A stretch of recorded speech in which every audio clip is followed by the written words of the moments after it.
నాన్న నేను తాతను కాబోతున్నాను రా.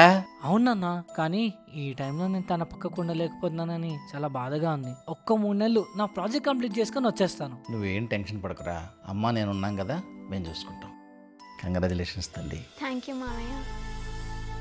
అయ్యో, కడుపుతో ఉన్నప్పుడు బరువు మొయ్యకూడదు. పో, నువ్వు వెళ్ళి పడుకుపో. సరే అత్తమ్మా.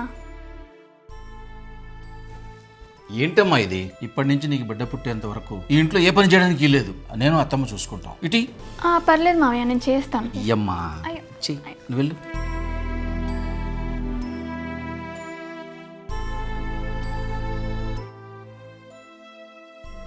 ఏంటమ్మా ఇది? ఎన్నిసార్లు చెప్పాను నీ పనులను చేయొద్దని? అత్తమ్మ రావడానికి లేట్ అవుతుందంట మావయ్య. మళ్ళీ స్మెల్ వచ్చేస్తాయని నేనే కడిగేస్తున్నాను. అదంతా నాకు సంబంధం లేదు. అక్కడ పెట్టి వెళ్ళు, వెళ్ళు.